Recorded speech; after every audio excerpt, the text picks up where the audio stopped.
وَإِذْ تَأَذَّنَ رَبُّكَ لَئِن شَكَرْتُمْ لَأَزِيدَنَّكُمْ، اور یاد کرو جب تمہارے رب نے یہ اعلان فرما دیا تھا لَئِن شَكَرْتُمْ لَأَزِيدَنَّكُمْ، کہ اگر تم شکر گزاری کی روش اختیار کرو گے تو میں تمہیں اور دوں گا، وَلَئِن كَفَرْتُمْ، اور اگر تم ناشکری کرو گے ان عذابی لشدید، تو بے شک میرا عذاب بہت سخت ہے۔ یہ پورے کا پورا دین شکر گزاری ہی ہے۔ آنکھوں کا شکر کیا ہے؟ اللہ کی فرما برداری میں اٹھے، نافرمانی میں نہ اٹھے۔ ہاتھوں کا شکر کیا ہے؟ اللہ کی اطاعت میں اٹھے، نافرمانی میں نہ اٹھے۔ زبان کا شکر کیا ہے؟ اللہ کی اطاعت میں اٹھے، بولے اور نافرمانی میں نہ بولے۔ پورا جسم اللہ کی اطاعت میں لگ جائے، یہ شکر گزاری ہے۔ نافرمانی میں ہو جائے گی تو وہ ناشکری ہے، اسی کو کفران نعمت بھی کہا گیا۔ تو اللہ تعالیٰ نے یہ اعلان فرما دیا تھا بنی اسرائیل کے لیے بھی کہ اگر تم شکر گزاری کی روش اختیار کرو گے میں تمہیں اور دوں گا، اور اگر تم ناشکری کی روش اختیار کرو گے تو بے شک میرا عذاب بڑا شدید ہے۔ اور یہ نہ سمجھنا کوئی اللہ تعالیٰ کو ٹینشن ہے تمہاری ناشکری کی، نہ نہ۔ وقال موسیٰ، اور موسیٰ نے کہا ان تکفروا انتم ومن فی الارض جمیعا، اے میری قوم اگر تم اللہ کا کفر کرو اور جتنے زمین میں آباد ہیں سب کے سب اللہ کے نافرمان ہو جائیں، فإن اللہ لغنی حمید، تو بے شک اللہ تعالیٰ تو بے پرواہ ہے، حمید ہے، اپنی ذات میں خود ستودہ صفات ہے۔ یہ بے پرواہ کا لفظ، یہ اردو میں جو ہم لاپرواہ کسی کو کہتے ہیں نا، وہ والا معنی نہیں ہوتا بے پرواہ۔ بے پرواہ سے مراد ہے کہ اللہ تبارک و تعالیٰ کو ٹینشن کوئی نہیں ہے کسی چیز کی، اس کے ڈسیزن کے معاملے میں۔ سب کے سب اس کی نافرمانی شروع کر دیں، اسے کوئی فرق نہیں پڑتا، سب اس کے تابع فرمان بن جائیں، اس کی شان کو بڑھا نہیں سکتا۔ اللہ اکبر۔ فإن اللہ لغنی حمید، تو بے شک اللہ تعالیٰ تو ضرور غنی ہے اور اپنی ذات میں خود ستودہ صفات ہے، اسے کوئی پرواہ ہی نہیں ہے کوئی اس کی صفت کرے یا نہ کرے۔ اس کانٹیکسٹ میں میری فیوریٹ احادیث میں سے ایک حدیث میں یہاں پر ہی بالکل اسی کانٹیکسٹ میں انہی الفاظ کے ساتھ حدیث قدسی ہے۔ حدیث قدسی اس حدیث کو کہتے ہیں کہ جو فرمان تو اللہ کا ہو لیکن اس کے محبوب صلی اللہ علیہ وسلم کی زبان مبارک سے نکلے۔ ایک تو یہ قرآن ہے، یہ بھی فرمان اللہ کا ہے آپ صلی اللہ علیہ وسلم کی مبارک زبان سے، لیکن یہ وحی مطلوب ہے، تلاوت کی جانے والی۔ ایک وحی غیر مطلوب ہے کہ جس کی تلاوت نہیں کی جاتی، وہ احادیث ہے۔ پھر ان احادیث میں بھی پرٹیکولر جو آپ صلی اللہ علیہ وسلم پر اللہ تعالیٰ کی طرف سے خاص باتیں نازل ہوئیں، جو اللہ تعالیٰ کا کلام ہے اپنے بندوں کے ساتھ آپ صلی اللہ علیہ وسلم کے ذریعے سے، اسے ہم کہتے ہیں حدیث قدسی۔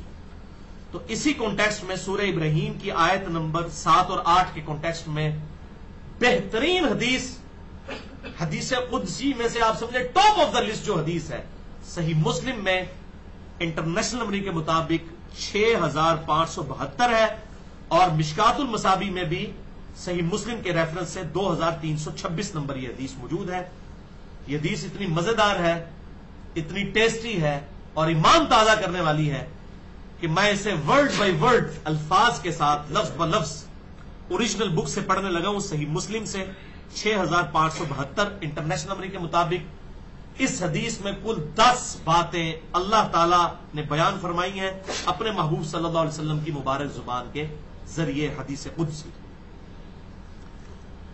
سیدنا ابو ذر غفاری رضی اللہ تعالیٰ عنہ روایت کرتے ہیں کہ امام کائنات صلی اللہ علیہ وسلم نے اللہ تعالیٰ کا یہ فرمان نقل کیا۔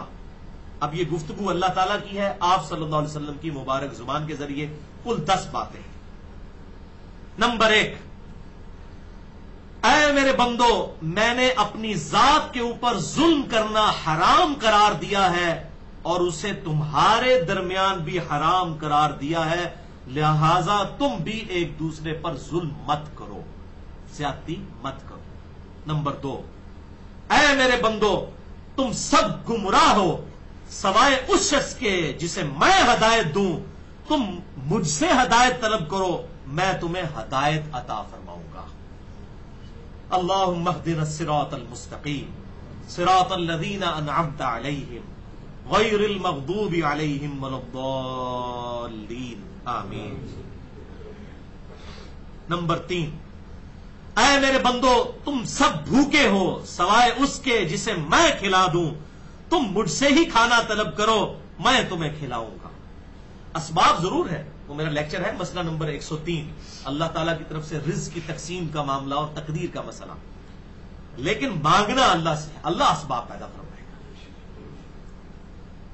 نمبر 4، اے میرے بندو تم سب ننگے ہو سوائے اس کے جسے میں لباس پہنا دوں، تم مجھ سے ہی لباس طلب کرو میں تمہیں لباس پہناؤں گا۔ نمبر 5، اے میرے بندو تم رات دن خطا کرتے رہو، میں رات دن تمہارے گناہوں کو بخشتا رہوں گا۔ تم مجھ سے مغفرت طلب کرو میں تمہاری مغفرت کروں گا۔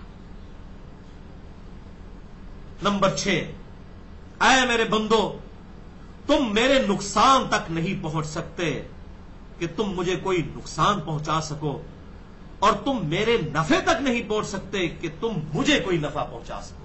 اللہ تو غنی ہے، وہی سب کو عطا فرمانے والا ہے۔ اللہم لا مانع لما اعطیت ولا معطی لما منعت ولا ينفع ذا الجد منک الجد، وہی عطا فرمانے والا ہے،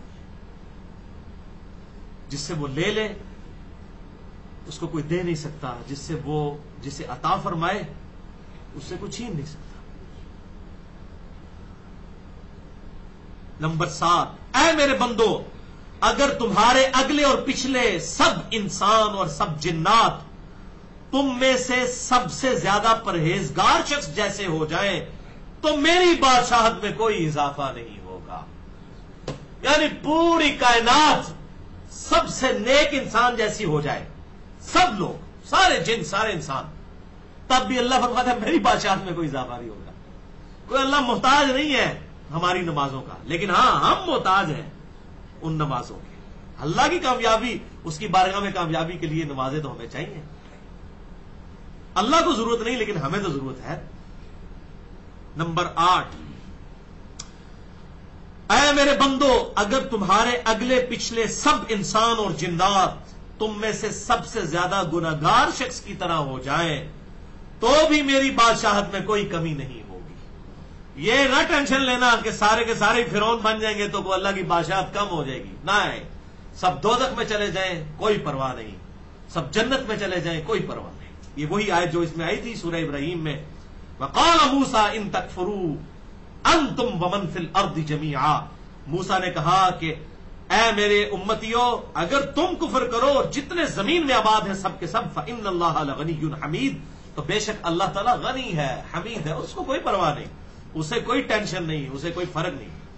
ولا یخاف عقباہا، سورۃ الشمس میں اللہ تعالیٰ فرماتا ہے ہم نے قوم سمود کو ہلاک کر دیا، ولا یخاف عقباہا، اور ہمیں اب کوئی ڈر نہیں ہے اس کے بعد کہ ہم نے ہلاک کر دیا تو ہم سے کوئی بدلہ لے سکتا ہے۔ ولا یخاف عقباہا، ہمیں کوئی ڈر نہیں ہے کسی کو برباد کر دیں کسی کو عطا کر دیں، ہمیں کسی کا کوئی ڈر نہیں ہے۔ نمبر 9، اے میرے بندو اگر تمہارے اگلے اور پچھلے انسان اور جنات سب کے سب ایک میدان میں اکٹھے ہو جائیں اور کھڑے ہو کر مجھ سے بیک زبان سوال کرنا شروع کر دیں تو میں ہر ایک کی خواہش کے مطابق اسے عطا کرتا چلا جاؤں گا، اور میرے خزانے میں اتنی بھی کمی نہیں آئے گی جتنی ایک سوئی کو سمندر میں داخل کرنے سے۔ ساری مخلوقات کو، اب وہ حیران ہوتے ہیں یار، اور بخاری مسلم پڑھی کہ جی آخر میں جو جنت میں جائے گا اسے اس کرۂ ارض، اس ارتھ میریکل پلانٹ سے 10 ٹائمز بڑی جنت ملے گی۔ تسی جناب 10 مرلے دے پلاٹ نو روندے ہو تے جناب کنال دے پلاٹ ہو۔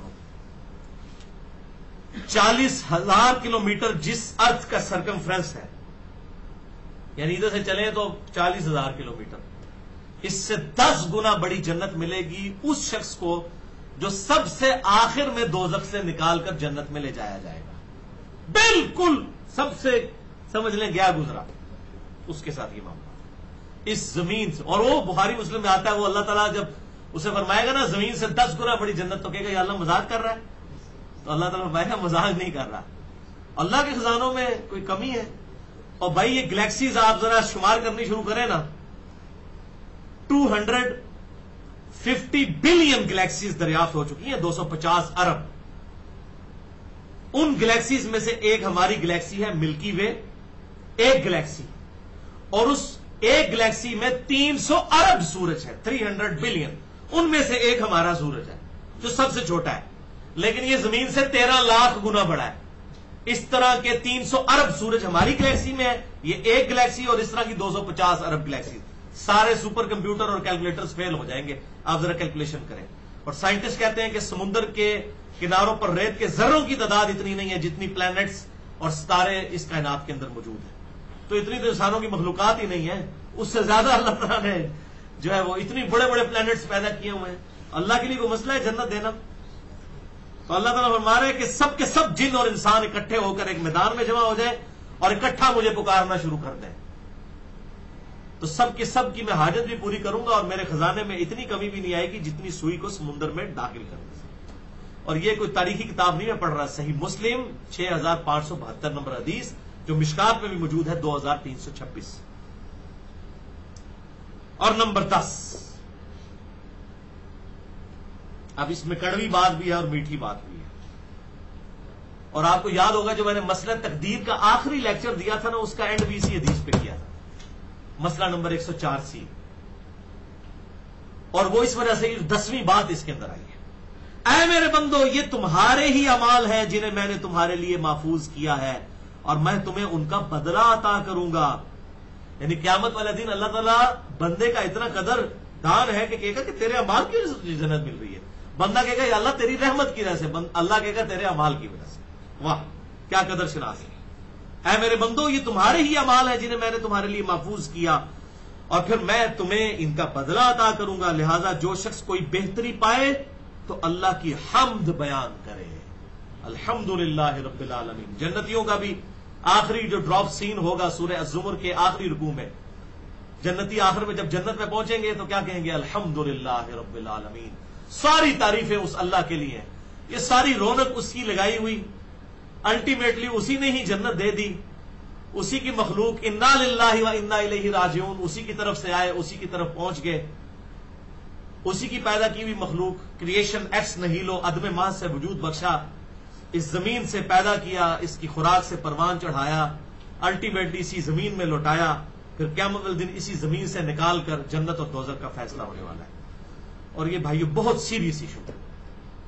جیتا وہ جو اس دن جیت گیا، اور ہارا وہ جو اس دن ہار گیا۔ اسی لیے اللہ تعالیٰ فرمایا یوم التغابن، 28ویں پارے میں سورۃ تغابن ہے، یہ ہار اور جیت کے فیصلے کا دن ہے، قیامت کا دن۔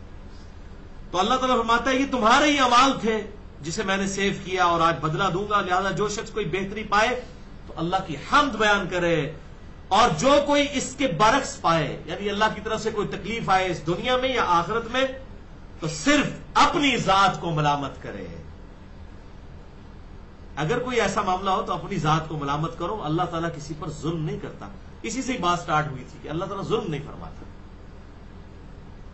اور ہمیں نظر بھی آ رہا ہے دنیا کے اندر بھی، یعنی میں کہتا ہوں دنیا میں ہی معاملات کلیئر ہونے شروع ہو جاتے ہیں کہ کس نے جنت کا راستہ اختیار کیا ہوا ہے اور کس نے دوزخ کا راستہ اختیار کیا ہوا ہے دنیا میں۔ اور جب مجھے کوئی ایسے لوگ ملتے ہیں جو آخرت کے لیے تگ و دو کر رہے ہوتے ہیں تو میں کہتا ہوں یار آپ تو جنتی روح ہو، دنیا میں بالکل نظر آ رہا ہوتا ہے یہ جنتی روح ہے۔ جتنا جس نے گاڈ کو سیریس لیا ہوتا ہے اللہ تعالیٰ اس کو انشاءاللہ ضرور جنت تک پہنچا دے گا۔ والذین جاہدوا فینا لنہدینہم سبلنا۔ تو بہرحال یہ مسئلہ تقدیر کے حوالے سے میں نے جو لیکچر دیا ہے وہ 4 لیکچرز، مسئلہ نمبر 103، 104A، 104B اور 104C، وہ اس حوالے سے بڑے اہم ہیں کہ پورے قرآن کا جو مقدمہ ہے کہ اللہ تعالیٰ نے کائنات کیوں پیدا کی، مقصد کیا تھا، اور پھر تقدیر کا اچھا اور برا ہونا کیا ہے، انسان نے اس دنیا میں آ کے کیا کرنا ہے، کیا گائیڈ لائنز ہیں، کیا آخرت میں ہونے والا ہے، یہ ساری کی ساری چیزیں پورے قرآن کا مقدمہ یہی ہے نا، یہ کتاب ہدایت ہے نا۔ تو وہ 200 آیات کراس ریفرنس کے طور پر 50 کراس ریفرنس ہیں اور تقریباً 200 آیات وہ بنتی ہیں پورے قرآن پاک سے۔ وہ لیکچر ضرور سنیں، اور وہ بڑی محنت کے ساتھ کئی مہینے لگے تھے ان لیکچرز کو تیار کرتے ہوئے، کیونکہ تقدیر کا مسئلہ بڑا کریٹیکل ہے، یعنی پورے قرآن کا مقدمہ جو ہے وہ مسئلہ تقدیر کے اوپر کھڑا ہوا ہے۔ کیونکہ جب بھی آپ ہدایت کی بات کریں گے تو لوگ کہیں گے جی اللہ تو جسے چاہتا ہے ہدایت دیتا ہے، جسے چاہتا ہے گمراہ کر دیتا ہے۔ اللہ نے اس کو ہندوؤں کے گھر پیدا کیا تو اسے گمراہی کرنا تھا، دوزخ کے لیے پیدا کیا. ہمیں مسلمانوں کے گھر پیدا کیا، جو کچھ بھی ہے اللہ تیرے محبوب کی امت سے ہی ہے. اسی تو بندے کا پتر کو نہیں پڑھنا، حرام خور ہیں، بے ایمان ہیں، بے نمازی ہیں، جو کچھ بھی ہے اللہ تیرے محبوب کی امت سے ہے. تو یہ آپ ٹنڈولکر نے جانا ہے دوزخ ہی، کیونکہ وہ ہندوؤں کے گھر پیدا ہویا تو میں جنت ہی جانے کو میں مسلمانوں کے گھر جمیا ہوا. ایسا نہیں ہے بھائیو.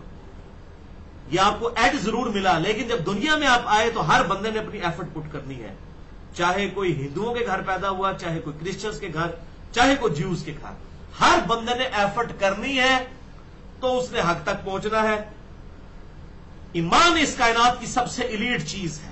اللہ تبارک و تعالیٰ یہ اس طریقے سے نہیں لوگوں کو بانٹے گا، کبھی ایسا نہیں ہوگا. کائنات کی سب سے اہم ترین چیز ہے، جو ایفرٹ کرے گا اسی کو ملے گی. لہذا انسان کی زندگی کا سب سے بڑا کوشچن یہی ہونا چاہیے کہ میں کہاں سے آیا، مجھے کس نے پیدا کیا، میرے ساتھ کیا معاملات ہونے والے ہیں. میں پوری ایفرٹ پٹ کر دوں اپنی زندگی کے مقصد کے حصول کے لیے. باقی سارے دنیاوی کام تو ساتھ ساتھ چلیں گے، اور یہ اللہ تعالیٰ کی طرف سے کرم ہے کہ اللہ تعالیٰ نے انبیاء بھیجے، کتابیں بھیجی، تاکہ حجت جو ہے وہ ہمیشہ کے لیے تمام ہو جائے. اللہ تعالیٰ سے دعا ہے جو حق بات میں نے کہی اللہ تعالیٰ ہمارے دلوں میں راسخ فرمائے. اگر جس بات میں میرے منہ سے کوئی غلط بات نکل گئی تو اللہ تعالیٰ ہمارے دلوں سے معاف کر دے. ہمیں کتاب و سنت کی تعلیمات پر عمل کر کے دوسرے بھائیوں تک پہنچانے کی توفیق عطا فرمائے. اللہ تعالیٰ نے ہمیں جس مقصد کے لیے پیدا کیا اس مقصد کے حصول کے لیے توجہ کرنے کی توفیق عطا فرمائے، اور اس دعا کو حرز جا بنا لیں. اللہم اعنی علی ذکرک و شکرک و حسن عبادتک. اے اللہ میری مدد فرما علی ذکرک، اپنی یاد میں، و شکرک، اور تیرا شکر ادا کرنے پر، و حسن عبادتک، اور احسن طریقے سے عبادت کرنے پر. اور اللہم ربنا آتنا فی الدنیا حسنہ وفی الآخرۃ حسنۃ وقنا عذاب النار. سبحانک اللہم وبحمدک، اشہد ان لا الہ الا انت، استغفرک واتوب الیک، وما علینا الا البلاغ المبین.